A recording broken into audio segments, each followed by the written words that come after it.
For 19 years, Carol Tomlinson believed she had turned away for 45 seconds. 45 seconds to hand candy to children at the door while her 4-year-old daughter waited in the kitchen, dressed as a pumpkin, excited for her first real Halloween. When she came back, the room was empty. The back door was still locked from the inside. The windows were latched. Gracie had vanished as if she'd never existed at all. Police suspected Carol. Then they suspected the neighbors. Then they suspected everyone and no one. The case went cold in 1985, filed away with hundreds of other unsolved disappearances. But in June 2001, a woman walked into a bookstore in Duluth, Minnesota, and an elderly shop owner saw something in her eyes that made her pick up the phone. What happened next would prove that sometimes the missing don't stay missing. They just forget who they used to be. If you want to hear more stories like this, subscribe to Greg's Cold Files. October 31st, 1982, Duluth, Minnesota. The wind came off Lake Superior like a living thing that Halloween evening, cold and sharp enough to sting exposed skin. Carol Tomlinson stood at the kitchen counter of her small rental house on East 4th Street, adjusting the elastic band on her daughter's costume for the 3rd time. Gracie squirmed, impatient, her round face framed by the padded orange fabric of a homemade pumpkin outfit. "Hold still, baby," Carol said, her voice gentle but strained with exhaustion. She'd worked a double shift at the port terminal's administrative office that week, covering for someone out sick, and the fatigue sat heavy in her shoulders. "You want it to stay on, don't you?" Gracie nodded, her brown curls bouncing. One eye was a deep chocolate brown. The other had a distinct wedge of green cutting through the iris, a rare condition called sectoral heterochromia that made her gaze unforgettable. Behind her left ear, barely visible unless you knew to look, was a birthmark shaped like a tiny crescent moon. "Mommy, when do we go?" Gracie asked, her small hands gripping a plastic pumpkin bucket. "Soon, sweetheart. Let me just get the candy bowl ready for the other kids first."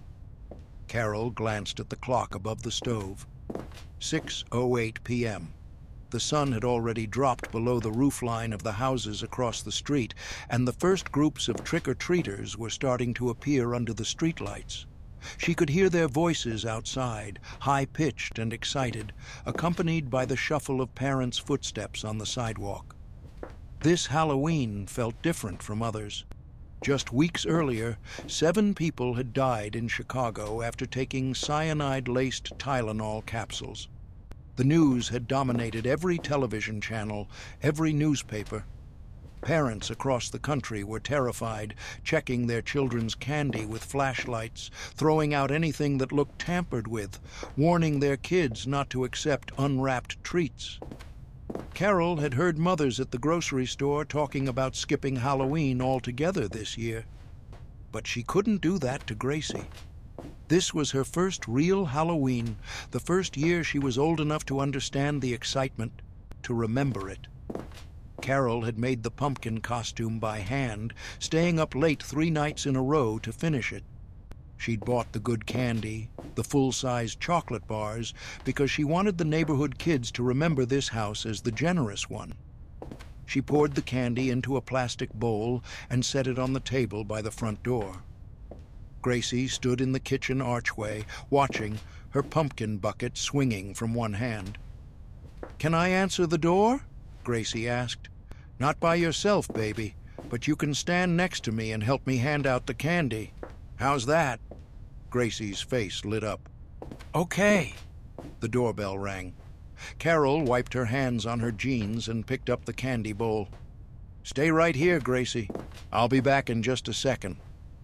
Gracie nodded and stayed where she was, in the middle of the small kitchen, her costume crinkling softly as she shifted her weight from foot to foot.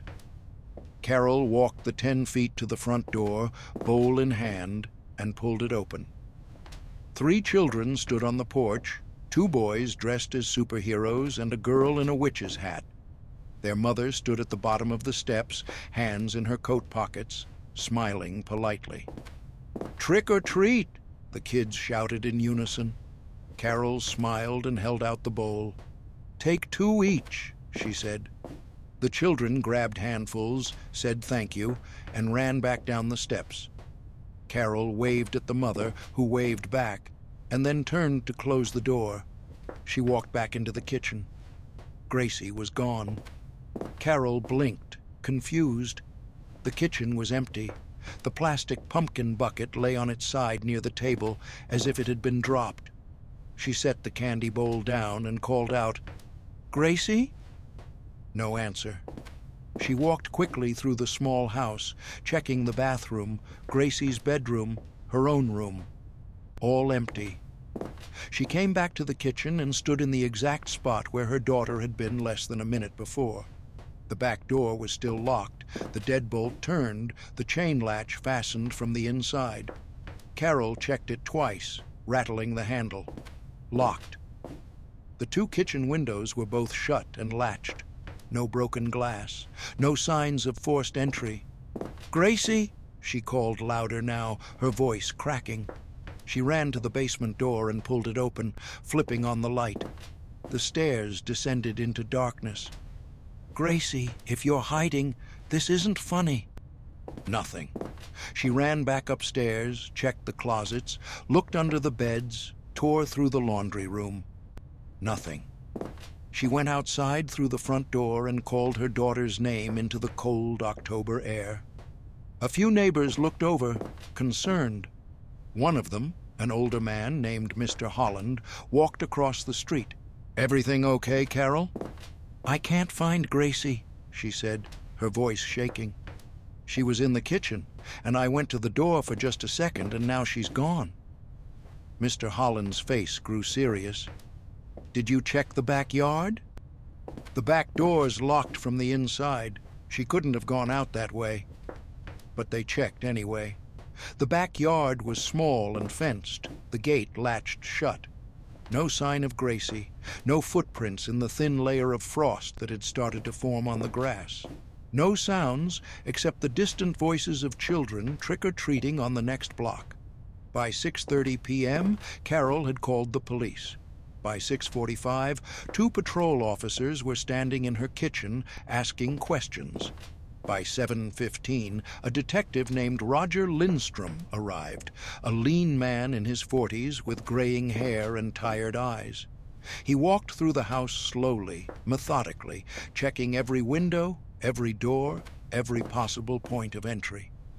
"Mrs. Tomlinson," he said finally, standing in the kitchen where Gracie had last been seen, "you're absolutely certain the back door was locked when you came back from the front?" "Yes," Carol said. She was sitting at the kitchen table, hands wrapped around a mug of tea she hadn't touched. "I checked it twice. The deadbolt and the chain were both fastened." Lindstrom nodded. He looked at the windows, both locked. He looked at the basement door. It opened into the kitchen, and Carol had already confirmed it had been closed when she returned from answering the door. "How long were you at the front door?" "Less than a minute, maybe 45 seconds. "And Gracie was standing right here?" He pointed to a spot near the kitchen table. "Yes, right there." Lindstrom crouched down, examining the floor. There were no scuff marks, no signs of a struggle. He stood and walked to the back door again, testing the lock. It was solid, an old deadbolt that required a key from the outside and a twist lock from the inside. The chain latch was the kind you had to slide into place manually. There was no way someone could have locked both from the outside. "What about the basement?" Lindstrom asked. "I checked. She's not down there." "I'd like to check again, if that's all right." Carol nodded. Lindstrom descended the narrow wooden stairs into the basement, flashlight in hand. The space was unfinished. Concrete floor, exposed beams, a washer and dryer in one corner, boxes stacked along the walls. There was a small window near the ceiling, the kind meant for ventilation, not access. It was closed and latched from the inside. Lindstrom returned upstairs. "Mrs. Tomlinson, is there anyone who might have taken Gracie? An ex-husband? A family member?" Carol's face flushed. "My ex-husband lives in Two Harbors. He hasn't seen Gracie in 3 months. We're not on good terms, but he wouldn't do this. We'll need to contact him anyway." "Fine." Her voice was tight. "But he didn't take her. He was probably drunk at some bar tonight." Lindstrom made a note. "What about neighbors? Anyone Gracie trusted? Anyone who might have had access to the house?" "No. We've only lived here since March. We keep to ourselves." By 8 p.m., the house was full of police officers. A K-9 unit arrived and tracked Gracie's scent from the kitchen to the back door, where it stopped abruptly. The dog circled, confused, and sat down. The handler shook his head. "It's like she just vanished." Lindstrom stood in the kitchen, staring at the back door, trying to make sense of it. A 4-year-old child doesn't disappear from a locked room in under a minute. Someone had to have taken her. But how? The investigation moved quickly in the first 72 hours, driven by the urgency that comes with a missing child. Detective Lindstrom assembled a task force, pulling in officers from the Duluth Police Department and the St. Louis County Sheriff's Office. They set up a command center in the police station's conference room, walls covered with maps, timelines, and photographs of Gracie. The first priority was ruling out the most likely suspects. Carol's ex-husband, David Tomlinson, was located at a bar in Two Harbors, where he'd been drinking since 5 p.m. on Halloween. The bartender confirmed it, as did 3 other patrons. David was drunk, belligerent, and shocked when police told him his daughter was missing. He submitted to questioning and voluntarily provided an alibi. He hadn't taken Gracie, but Carol became the primary focus. In cases of missing children, statistics pointed to family members first. Lindstrom brought her in for repeated interviews, asking the same questions different ways, looking for inconsistencies. "How long were you at the door? Are you sure it was only 45 seconds? Could it have been longer? Did you and Gracie have an argument that day? Had you been drinking? Were you taking any medications?" Carol answered every question, took a polygraph test, allowed them to search her car, her workplace, her sister's house in Superior. The polygraph came back clean. There was no evidence she'd harmed her daughter, but suspicion lingered. The media picked up the story. Local news ran segments showing Carol's tearful pleas for Gracie's return. But some of the coverage turned darker. A columnist for the Duluth News Tribune wrote a piece questioning whether a mother who'd turn her back on a 4-year-old, even for 45 seconds, was fit to have custody. Anonymous tips flooded the police hotline. People claimed they'd seen Carol yelling at Gracie in the grocery store. Others said she was a drunk. None of it was true, but it didn't matter. The damage was done. Next, they looked at registered sex offenders in the area. There were 4 within a 5-mile radius.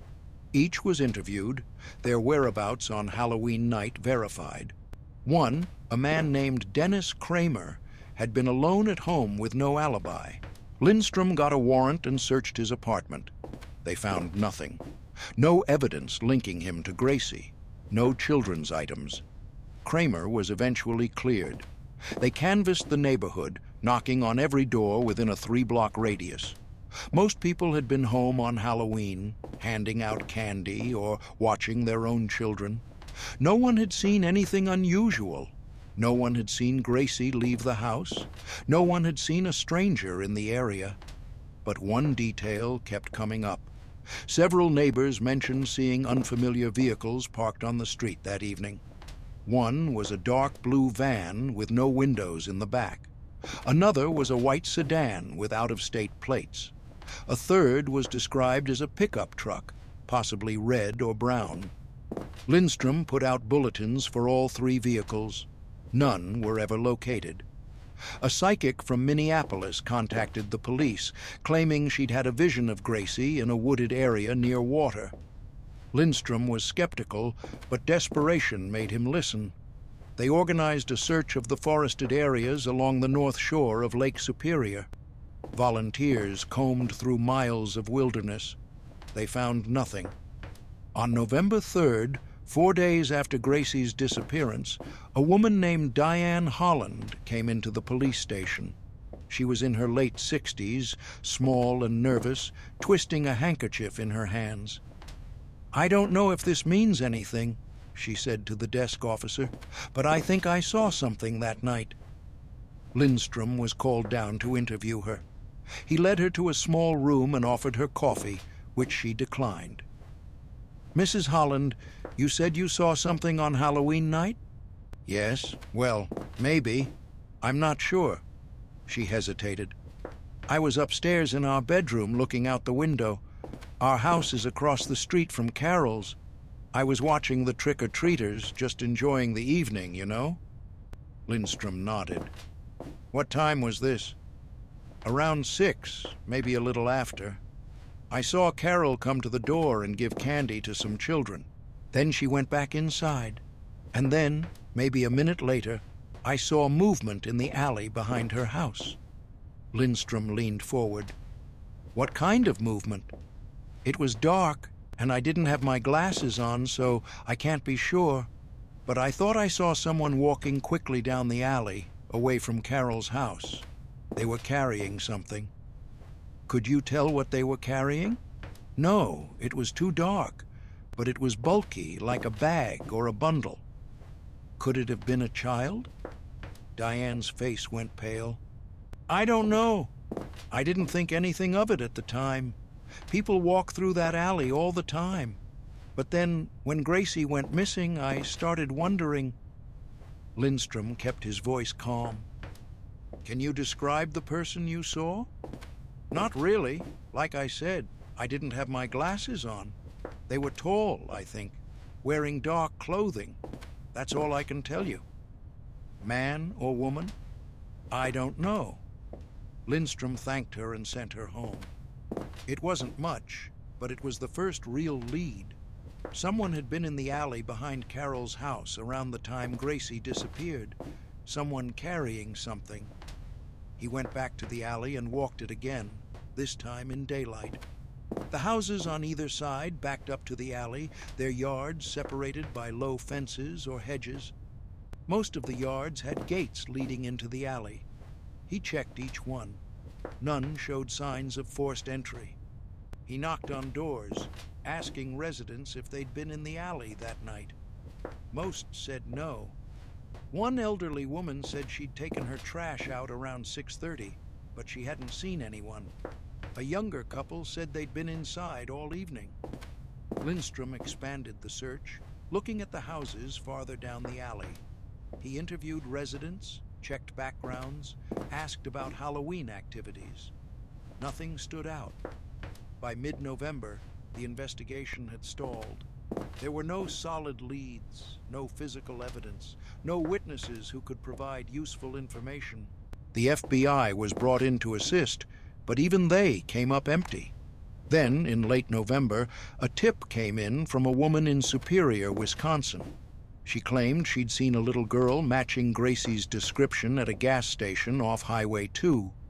The girl had been with a man, and she'd seemed upset. Lindstrom drove to Superior immediately and interviewed the woman. She was adamant about what she'd seen, but when pressed for details, her story fell apart. She couldn't remember the man's appearance, couldn't recall the type of car he was driving, couldn't say for certain when she'd seen them. It was another dead end. As December arrived, desperation set in. Carol appeared on television again, this time on a regional news program that reached viewers in Minnesota, Wisconsin, and Michigan. She held up a photograph of Gracie, her voice shaking as she begged for her daughter's return. Tips flooded in from across the Midwest. A girl matching Gracie's description had been seen in Green Bay, another sighting in Marquette, another in Ashland. Police followed up on every single one. None led anywhere. Lindstrom kept coming back to the locked back door. It was the key to everything. If he could figure out how someone had taken Gracie without unlocking that door, the case would break open. He studied the house's layout obsessively, measured distances, timed how long it took to walk from the kitchen to the front door and back. He brought in a consultant from the Minnesota Bureau of Criminal Apprehension to examine the locks. The consultant confirmed what Lindstrom already knew. There was no way to lock that deadbolt and chain from the outside. It was impossible, unless there was another way out. Lindstrom returned to Carol's house in early December and went down to the basement again. He examined every inch of the space, looking for something he'd missed. And then he saw it. In the far corner of the basement, partially hidden behind a stack of boxes, was an old coal chute door. It was painted shut and looked like it hadn't been touched in decades. But when Lindstrom crouched down to examine it, he noticed something. The paint around the edges was cracked, as if the door had been opened recently. His heart rate picked up. He pulled the boxes away and examined the door more closely. It was about 2 feet wide and 18 inches tall, just big enough for a person to crawl through. The hinges were on the outside, which meant it opened outward into the alley. Lindstrom went outside and found the corresponding door in the foundation of the house. It was located in the narrow space between Carol's backyard and the alley, partially obscured by overgrown bushes. The door was painted the same color as the foundation and would be easy to miss unless you were looking for it. He crouched down and tried to open it. It didn't budge, but when he examined the frame, he saw fresh scrape marks in the paint. Lindstrom called for a forensics team. They arrived within the hour and began processing the coal chute. They found fibers caught on the rough edges of the doorframe, small fibers that appeared to be from synthetic fabric. They photographed everything, took samples, and carefully removed the door. Inside the basement, they examined the coal chute from the interior side. The door could be opened from inside the basement by lifting a simple latch. Once opened, a person could crawl through the chute and emerge outside in the alley. But there was a problem. The door had been painted shut from the inside. The paint looked old, applied years ago. For someone to use this chute, they would have had to break the paint seal first. The forensics team tested the paint. It had been broken recently, within the past few months. Someone had opened this door. Lindstrom stood in the basement, staring at the coal chute, and suddenly the pieces fell into place. Someone had entered Carol's basement through this chute, waited until she went to the front door, grabbed Gracie, and taken her back out the same way. It would have taken less than 60 seconds. Fast, quiet, efficient. But who? And how did they know about the coal chute?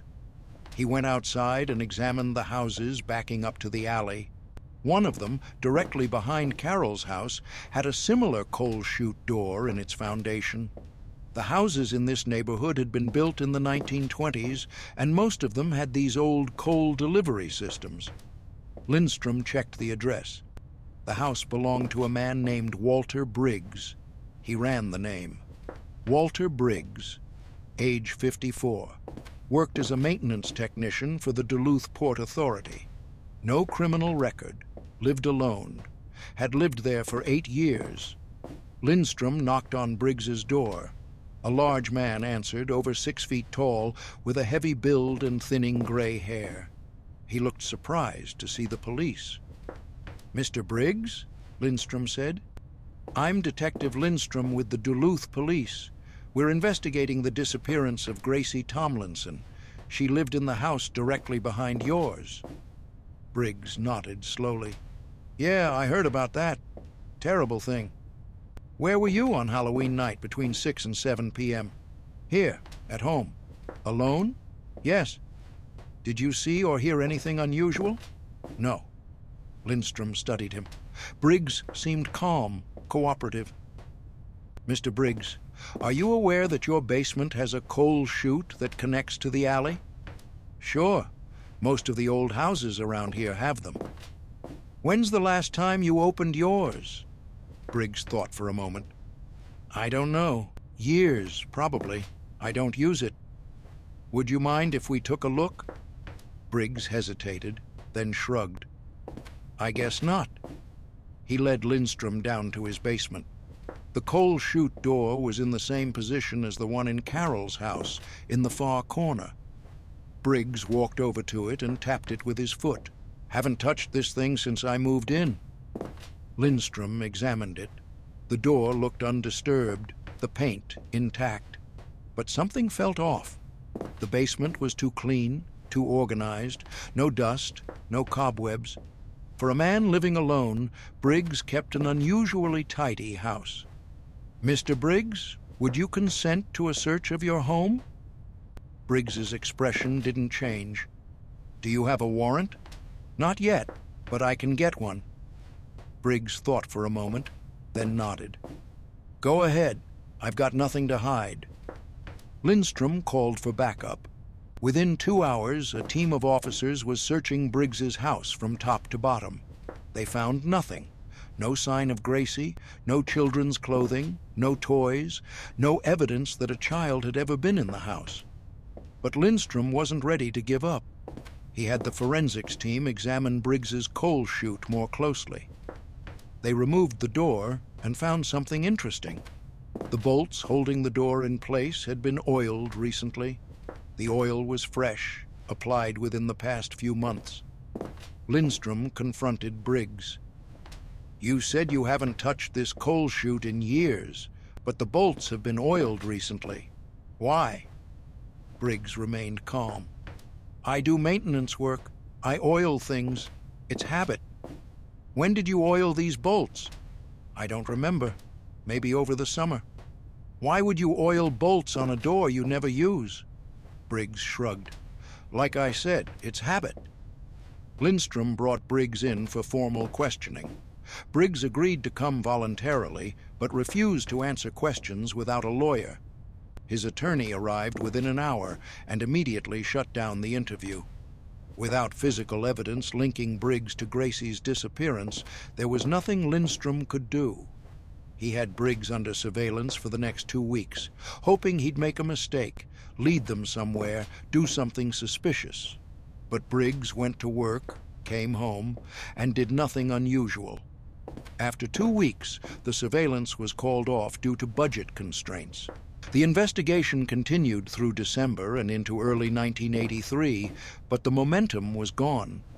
There were no new leads, no breakthroughs.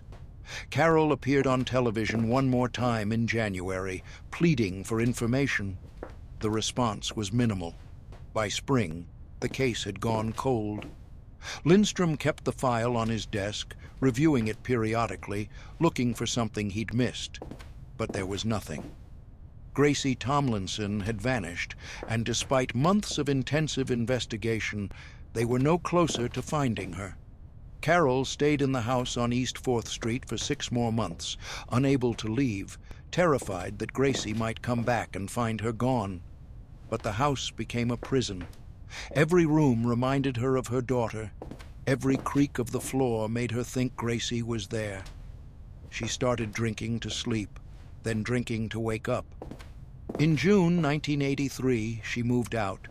She couldn't afford the rent anymore anyway.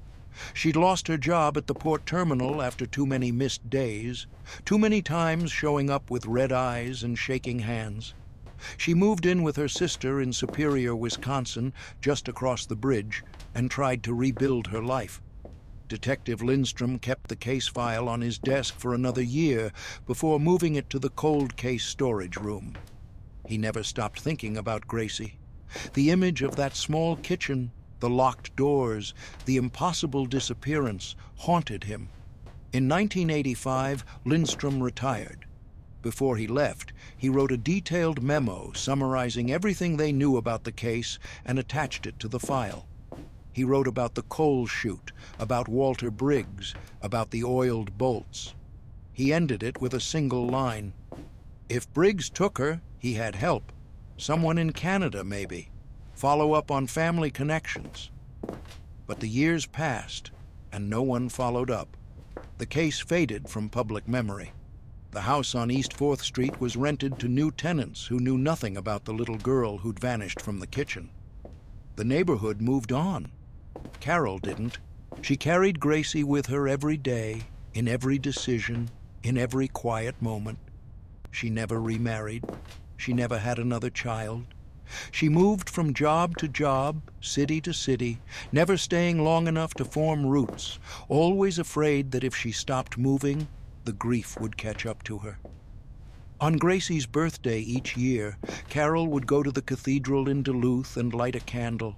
She would sit in the back pew and whisper the same prayer she'd whispered 1,000 times before. Please let her be safe. Please let her be alive. Please bring her home. And every year, the silence was the only answer she received. 19 years passed. Technology changed the world in ways that seemed impossible in 1982. By 2001, nearly everyone carried a cell phone. Security cameras were everywhere. The internet connected people across the globe instantly. Amber alerts flashed across electronic highway signs within minutes of a child going missing. If Gracie had disappeared in 2001 instead of 1982, the case would have been different. There would have been surveillance footage, cell phone records, digital footprints. But in 1982, there had been none of that. Just a locked house, a missing child, and questions no one could answer. Walter Briggs had moved on with his life. He'd retired from the Port Authority in 1990 and sold the house on East 5th Street. He lived quietly in a small apartment near the lake, his secret buried so deep that even he sometimes forgot it was there. But every few months, Briggs would drive north, across the border into Canada, and visit his sister in Toronto. Her name was Ruth Hartley, and she was the only family he had left. She'd moved to Toronto in 1975 after a car accident that had left her unable to have children. The accident had been devastating for Ruth, who'd always wanted a family. Walter visited her often. He never stayed long, just a weekend here and there. And each time he visited, he noticed how Ruth doted on her daughter, a young woman she'd raised from infancy through what she called a private arrangement. The girl's name was Emily. Ruth never talked much about where Emily had come from, and Walter never asked. It was easier that way. Easier to pretend he didn't know. Easier to pretend he hadn't been the one to arrange it. But secrets have a way of surfacing, especially when the past walks through the door of a bookstore on a summer afternoon, wearing a face that someone still remembers after 19 years. June 14th, 2001, Duluth, Minnesota. The bell above the door chimed softly as Emily Hartley stepped into Page & Spine, a second-hand bookstore on East Superior Street. She'd been in Duluth for 3 days, attending a nursing conference at the convention center, and this was her first chance to explore the city. Toronto felt like another world compared to this small port town on Lake Superior, and she found herself charmed by the quiet streets, the brick buildings, the smell of fresh water carried on the wind. The bookstore was narrow and deep, shelves packed tight with hardcovers and paperbacks organized in no particular system. Emily browsed slowly, running her fingers along spines, pulling out books at random. She'd always loved used bookstores. There was something comforting about the weight of old paper, the mustiness of pages turned by strangers. Behind the counter sat an elderly woman with white hair pulled back in a loose bun. She was reading a mystery novel, glasses perched on the end of her nose. Emily smiled at her and kept browsing. 10 minutes later, Emily approached the counter with 3 books, a collection of short stories, a cookbook, and a worn copy of Wuthering Heights. The woman looked up, smiled, and then froze. The smile didn't fade exactly. It changed, became something else. Confusion, maybe, or recognition. Emily set the books down. "Just these, please." The woman didn't move. She was staring at Emily's face with an intensity that made Emily uncomfortable. "Is something wrong?" Emily asked. The woman blinked, as if coming out of a trance. "I'm sorry. You remind me of someone." Emily smiled politely. "I get that a lot. May I ask your name?" "Emily Hartley." The woman nodded slowly. "Where are you from, Emily?" "Toronto. I'm here for a conference." "Have you ever been to Duluth before?" Emily shook her head. "First time. It's a beautiful city." The woman rang up the books, her hands moving on autopilot while her eyes kept darting back to Emily's face. When she gave Emily her change, she hesitated. "Emily, this might sound strange, but do you have different colored eyes?" Emily laughed. "How did you notice that? Most people don't." "I'm observant." The woman leaned forward slightly. "May I ask you another question? Do you have a birthmark behind your left ear?" Emily's smile faded. "How would you know that?" The woman's face had gone pale. "Because I used to babysit a little girl who had the same eyes and the same birthmark, and you look exactly like her mother." Emily felt a chill run down her spine. "I think you're mistaken." "Maybe." The woman's voice was quiet. "But that little girl's name was Gracie Tomlinson. She disappeared from her home on Halloween night in 1982. She was 4 years old, and she had sectoral heterochromia in her right eye and a crescent-shaped birthmark behind her left ear." Emily took a step back. That's not possible."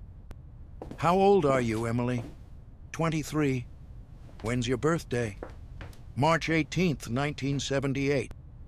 The woman pulled a piece of paper from under the counter and wrote something down. "My name is Margaret Holland. I lived across the street from Gracie and her mother. I've thought about that little girl every day for 19 years. She slid the paper across the counter. "This is the number for the Duluth Police Department. I think you should call them." Emily stared at the paper. "This is crazy. I wasn't kidnapped. I was adopted. My mom has told me about it." "What did she tell you?" "That she adopted me through a private arrangement when I was a baby. The paperwork was lost in a move." Margaret's expression was gentle but firm. "Emily, babies don't have adult teeth.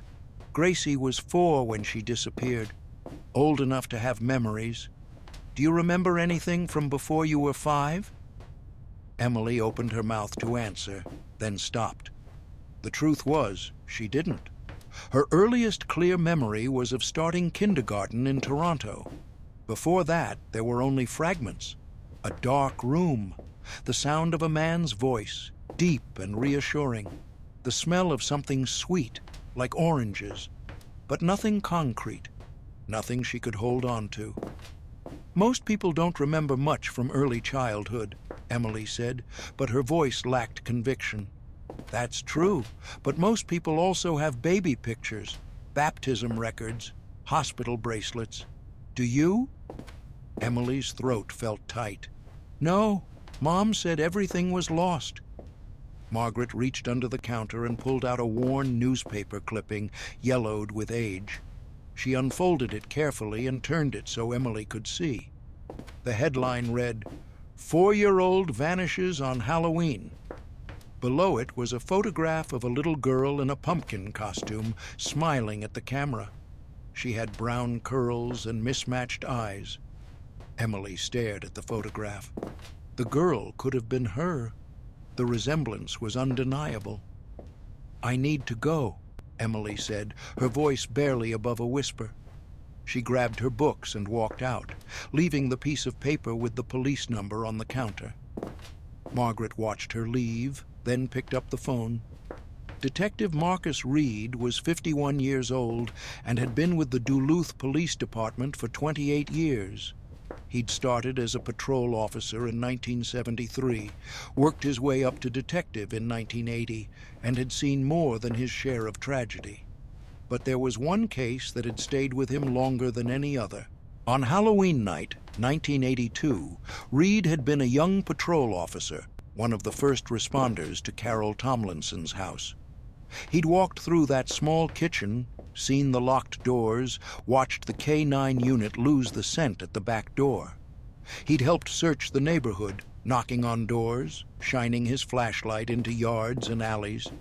He'd never forgotten Gracie Tomlinson. When Detective Lindstrom retired in 1985, Reed had inherited the case file. He'd reviewed it periodically over the years, hoping for a break that never came. The case had gone cold, buried under hundreds of other unsolved files, but Reed had never let it go completely. So, when Margaret Holland called him on June 14, 2001, and told him that a young woman matching Gracie's description had just walked into her bookstore, Reed listened. "You're sure about the eyes?" he asked. "Positive. Sectoral heterochromia in the right eye. And when I asked her about the birthmark, she didn't deny it. She just asked how I knew." "Did she say where she's staying?" "No, but she said she's here for a nursing conference. It's at the convention center this week." Reed thanked Margaret and hung up. He sat at his desk for a long moment, staring at the wall. Then he stood, walked to the cold case storage room, and pulled the file for Gracie Tomlinson. He spent the next hour reviewing every document, every photograph, every piece of evidence. The case had been thorough. Lindstrom had done good work. But there were loose ends: the coal chute, Walter Briggs, the oiled bolts, and the note Lindstrom had left. If Briggs took her, he had help. Someone in Canada, maybe. Follow up on family connections. Reed pulled up Briggs's records. The man was 73 now, living in a small apartment near the lake. Reed had kept tabs on him over the years, mostly out of suspicion. Briggs had never been charged with anything, but Reed had never believed his story either. He ran a background check on Emily Hartley. 23 years old, Canadian citizen, born, or at least registered, in 1978. Lived in Toronto with her mother, Ruth Hartley. Worked as a nurse at St. Michael's Hospital. No criminal record, nothing unusual, except the birth date, March 18th, 1978. That would make her 4 years old in October 1982, the same age Gracie had been when she disappeared. Reed checked Ruth Hartley's background. She'd moved to Toronto in 1975 from Duluth, Minnesota. Before that, she'd lived on East 5th Street. Reed's pulse quickened. East 5th Street. That was where Walter Briggs had lived in 1982. He pulled up property records. Ruth Hartley had owned the house at 427 East 5th Street from 1970 to 1975. Walter Briggs had bought the house next door, 425 East 5th Street, in 1974. They'd been neighbors, brother and sister, living next door to each other. Reed leaned back in his chair, the pieces falling into place. Ruth Hartley had been unable to have children after a car accident. Walter Briggs had lived directly behind Carol Tomlinson's house, and a 4-year-old girl who looked exactly like Gracie Tomlinson was now living in Toronto with Ruth Hartley, claiming to have been adopted through a private arrangement with no paperwork. Reed picked up the phone and called the convention center. He identified himself as a police detective and asked for a list of attendees at the nursing conference. The receptionist hesitated, citing privacy concerns, but Reed explained it was related to an ongoing investigation. She agreed to check. 5 minutes later, she called back. Emily Hartley was registered for the conference and staying at the Hampton Inn on Canal Park Drive. Reed grabbed his jacket and headed for the door. Emily sat on the edge of the hotel bed, staring at the newspaper clipping Margaret Holland had given her. She'd gone back to the bookstore an hour after leaving, unable to shake the feeling that something was wrong. Margaret had been waiting for her.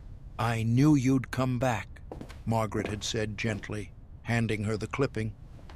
Now Emily held it in her hands, studying the little girl's face. The more she looked at it, the more familiar it seemed. Not in a concrete way, but in the way a dream feels familiar, something just beyond the reach of memory. She thought about her mother, Ruth Hartley. Ruth had always been loving, attentive, protective, maybe too protective. Emily had never been allowed to play with other children unsupervised. She'd been homeschooled until age 10, when Ruth finally enrolled her in a small private school. Ruth had always said it was because Emily was special, sensitive, needed extra care. But what if it was something else? What if Ruth had been hiding her? Emily picked up the phone and dialed her mother's number in Toronto. Ruth answered on the third ring. "Hi, Mom." "Emily, how's the conference?" "It's fine. Mom, I need to ask you something." "Of course, sweetheart. What is it?" Emily took a deep breath. "Do you have any pictures of me from when I was really little? Before I was 5? There was a pause. "Why are you asking?" I realized I don't have any baby pictures, and I don't remember anything from before kindergarten. It seems strange." "We've been over this, Emily. Everything was lost when we moved. It's unfortunate, but these things happen." "What about hospital records, birth certificates? Surely those exist somewhere." Another pause, longer this time. "Emily, what's going on?" "Mom, where did I come from?" "What do you mean? I adopted you. I've told you this." "Through who? What agency?" "It was a private arrangement. I've explained this." "With who?" Ruth's voice turned cold. "Why are you interrogating me?" "I met someone today who said I look like a girl who went missing in 1982, a girl named Gracie Tomlinson." Silence. "Mom? That's ridiculous." Ruth's voice was shaking. "You're my daughter. I raised you. I love you." "I know you love me, but I need to know the truth. Was I adopted legally?" "Emily, I'm not having this conversation over the phone." "Then tell me one thing. Do I have a birthmark behind my left ear?" "Of course you do. I've seen it 1,000 times." "And do you know how I got it?" "It's a birthmark, Emily. You were born with it." "Mom, the girl who went missing, Gracie Tomlinson, had the same birthmark. She also had sectoral heterochromia, just like me." "What are the odds of that?" Ruth's breathing was ragged. "Emily, listen to me. You need to come home. Now." "I can't. Not until I know the truth." "Emily." Emily hung up. Her hands were shaking. She sat on the bed, trying to process what had just happened. Her mother hadn't denied anything. She hadn't reassured her. She'd just told her to come home. There was a knock at the door. Emily stood, walked to the door, and looked through the peephole. A man in his 50s stood in the hallway, wearing a suit and holding a badge. She opened the door. "Emily Hartley?" "Yes." "My name is Detective Marcus Reed. I'm with the Duluth Police Department. May I come in?" Emily stepped aside, and Reed entered. He sat in the chair by the window, and Emily sat on the bed.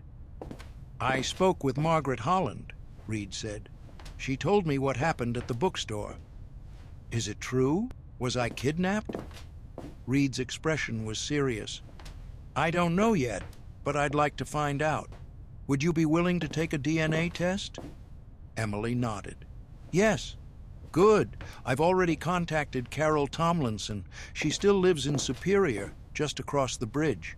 She's willing to provide a sample for comparison." "Carol Tomlinson. That's supposed to be my mother?" "If you're Gracie, yes." Emily felt tears prick her eyes. "This is insane. I have a mother, Ruth Hartley. She's raised me my entire life. I understand this is difficult, but if Ruth Hartley took you from your biological mother when you were 4 years old, that's kidnapping. And Carol Tomlinson has spent 19 years not knowing if her daughter was alive or dead." Emily wiped her eyes. "What happens now?" "We'll run the DNA test. If it's a match, we'll investigate how you ended up in Toronto, and we'll determine if charges should be filed. The DNA test was processed at the Minnesota Bureau of Criminal Apprehension Laboratory in St. Paul. Standard processing time was 2 to 3 weeks, but Reed put a rush on it, citing the age of the case and the potential for a living victim. The results came back in 5 days. Emily Hartley was Gracie Tomlinson. The match was definitive. Probability of maternity, 99.9%. Carol Tomlinson was Emily's biological mother. Reed sat in his office, staring at the report. 19 years.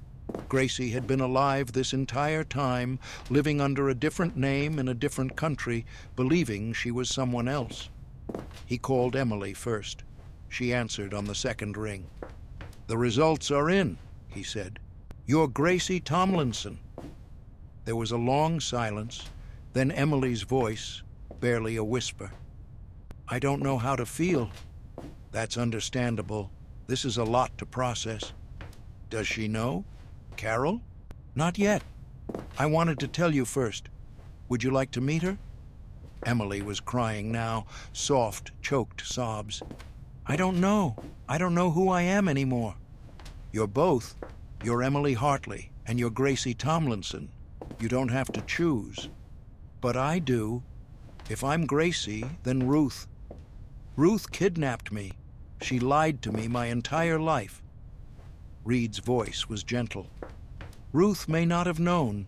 We're still investigating, but we need to talk to her." "She won't talk to you. She'll get a lawyer." "Then we'll work around it." "But Emily, I need to ask.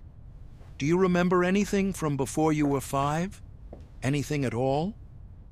Emily closed her eyes, trying to reach back into the fog of early memory.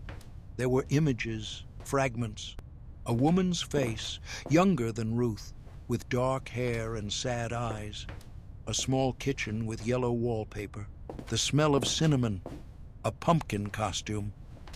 "I remember a pumpkin," she said softly. "I was wearing a pumpkin costume, and I remember being scared. A man carried me somewhere dark. He told me everything would be okay, that I was going to live with someone who loved me." Reed's jaw tightened. "The man. Do you remember what he looked like?" "Tall, big. He smelled like motor oil." Walter Briggs had worked as a maintenance technician. Motor oil would have been part of his daily routine. "Thank you, Emily. That's very helpful." Reed hung up and immediately ran a check on Walter Briggs's current address. The man was still alive, still living in Duluth. Reed grabbed his jacket and headed for the door. Walter Briggs opened the door slowly, his movements stiff with age. He was 73 now, his hair completely white, his face lined and weathered. He looked at Reed with watery blue eyes. "Mr. Briggs, I'm Detective Marcus Reed. We met a long time ago." Briggs nodded. "I remember. The little girl." "That's right. Can I come in?" Briggs stepped aside. The apartment was small and tidy, furnished with mismatched furniture and smelling faintly of coffee and old paper. Briggs sat in a worn armchair, and Reed sat on the couch. "Mr. Briggs, we've found Gracie Tomlinson." Briggs didn't react. He just stared at Reed, his expression unreadable. "She's alive. She's been living in Toronto with your sister, Ruth Hartley, for the past 19 years. Still no reaction. "Mr. Briggs, I need you to tell me what happened on Halloween night, 1982. Briggs was quiet for a long moment. Then he sighed, a deep, rattling sound. "I knew this day would come eventually." "What did you do?" "Ruth couldn't have children. It destroyed her. She'd always wanted a family, and that accident took it away from her. She was my little sister. I couldn't stand to see her suffer." "So you took Gracie?" "I gave her a chance at a better life. Carol Tomlinson was a drunk. She couldn't take care of herself, let alone a child. I watched that little girl sitting in the kitchen while her mother stumbled around the house. It wasn't right. Reed's voice was hard. "So you decided to kidnap her?" "I decided to save her." "How did you do it?" Briggs leaned back in his chair. "The houses had old coal chutes. I'd been a maintenance worker for 30 years. I knew how those systems worked. I knew the chutes in my basement and Carol's connected through an old drainage tunnel built in the 1920s. Most people didn't even know it existed." Reed felt a chill. "You went through the tunnel?" "I waited until Halloween. I knew Carol would be distracted with trick-or-treaters. I went through the tunnel into her basement, came up into the kitchen and took the girl. She didn't even cry. I told her we were going on an adventure and she believed me. Children trust adults. And then what? I took her to my car in the alley. I'd parked behind my house where no one would see. I drove her to Ruth's place in Toronto. Ruth was expecting her. I'd told her I'd found a child through a private adoption agency. She believed me because she wanted to." "Ruth didn't know you kidnapped Gracie?" Briggs shook his head. "Not at first, but she's not stupid. Over the years, she must have figured it out. But by then, Emily was her daughter. She loved her. She couldn't give her back." Reed stood. "Walter Briggs, you're under arrest for the kidnapping of Gracie Tomlinson." Briggs didn't resist. He stood slowly, held out his wrists, and let Reed cuff him. As they walked out of the apartment, Briggs said quietly, "Is she happy? Emily?" Reed didn't answer. Carol Tomlinson sat in the interview room at the Duluth Police Department, her hands clasped tightly in her lap. She was 45 years old now, her dark hair streaked with gray, her face lined with years of grief. Detective Reed had called her 2 hours earlier and told her they'd found Gracie. She'd driven from Superior in a daze, barely able to process the words. Now she sat alone, waiting. The door opened, and Reed entered, followed by a young woman with brown curls and mismatched eyes. Carol stood, her legs shaking. She looked at the young woman's face, and 19 years collapsed into nothing. "Gracie?" she whispered. Emily stepped forward, tears streaming down her face. I don't know who I am." Carol crossed the room and wrapped her arms around her daughter. Emily stood stiff for a moment, then collapsed into the embrace, sobbing. They stood like that for a long time, two strangers bound by blood and trauma, trying to find their way back to each other. When they finally pulled apart, Carol cupped Emily's face in her hands. "You have her eyes." "Whose?" "Your grandmother's, my mother. She had one green eye and one brown. It skipped a generation." Emily smiled through her tears. "I didn't know that." "There's a lot you don't know, but we have time now. We have all the time in the world." Walter Briggs was charged with kidnapping, unlawful restraint, and interstate transportation of a minor. He pleaded guilty to all charges in exchange for a reduced sentence. At his sentencing hearing in November 2001, he addressed the court. "I won't ask for forgiveness," he said, his voice steady. "What I did was wrong, but I'd be lying if I said I regretted it. I gave my sister the family she always wanted, and I gave that little girl a life she wouldn't have had otherwise. Carol Tomlinson couldn't take care of her. Ruth could. That's the truth, whether anyone wants to hear it or not." The judge sentenced him to 15 years in federal prison. He was 73 years old. He would likely die behind bars. Ruth Hartley was never charged. Canadian authorities investigated, but determined she'd had no knowledge of the kidnapping. She'd believed Walter's story about a private adoption. By the time she suspected the truth, Emily was already her daughter, and she couldn't bear to lose her. Emily didn't speak to Ruth for 6 months after the truth came out. The betrayal was too deep, the lies too pervasive. But eventually, she answered one of Ruth's calls. They talked for 3 hours, crying, arguing, trying to understand what had happened. "You're still my mother," Emily said finally. "I'm angry. I'm hurt. But you raised me. That doesn't just disappear." "I love you," Ruth said. "I've always loved you." "I know." Emily divided her time between Toronto and Duluth after that. She kept her job at St. Michael's Hospital but visited Carol once a month. It was strange at first, getting to know a mother she didn't remember. But slowly, painfully, they built a relationship. Carol showed her photographs from before the kidnapping, home videos, baby clothes she'd kept in a box in her closet for 19 years. Emily saw herself as Gracie, a little girl in a pumpkin costume, smiling at the camera, unaware of what was coming. On Halloween 2002, 20 years after Gracie's disappearance, Emily and Carol stood together in the small house on East 4th Street.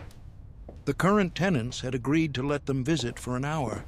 They stood in the kitchen where it had happened, the same yellow wallpaper now faded and peeling. "I remember this room," Emily said softly. "I didn't think I did, but standing here, I remember." Carol took her hand. "You were so excited that Halloween. You couldn't stop talking about trick-or-treating. I'm sorry I don't remember you. Don't be. You were 4 years old, and Walter took that from you. But we have now. That's what matters." They stood in silence for a moment, then walked out together, leaving the past where it belonged. Years later, in 2010, a journalist from the Minneapolis Star-Tribune wrote a long-form article about the case. The headline read, "The Girl Who Came Back: How a Bookstore Owner Solved a 19-Year-Old Cold Case." The article detailed Gracie's disappearance, the failed investigation, and Margaret Holland's recognition that brought Emily home. In the article, Emily, now a 32-year-old nurse practitioner, was quoted saying, "I'm grateful to Margaret. She gave me back a part of myself I didn't know was missing. But I also grieve for the years my biological mother lost, and for the woman who raised me, who loved me even though I wasn't hers. There are no villains in this story, just people trying to survive their own pain." Carol Tomlinson, interviewed for the same article, said simply, "I got my daughter back. That's all that matters. The rest is just details." Walter Briggs died in federal prison in 2006, 5 years into his sentence. He never expressed remorse. Ruth Hartley continued to live in Toronto, where Emily visited her regularly. Their relationship remained complicated, marked by love and betrayal in equal measure. Ruth passed away in 2019 at the age of 71. Emily was by her side. Margaret Holland, the bookstore owner who recognized Emily, became something of a local hero. She continued to run Page and Spine until 2015, when she retired at age 84. She passed away peacefully in 2018, knowing she'd helped solve one of Duluth's most haunting mysteries. And Carol Tomlinson, who'd spent 19 years believing her daughter was dead, lived the rest of her life with a gratitude so profound it changed everything about her. She volunteered with missing children's organizations, helped other families navigate the nightmare of disappearance, and never took a single moment with Emily for granted. On October 31st each year, Carol and Emily would light a candle together, not in mourning, but in remembrance. For the little girl who'd vanished on Halloween, for the woman who'd raised her, for the mother who'd never stopped looking, and for the quiet bookstore owner who'd seen what everyone else had missed, a face that shouldn't have been forgotten.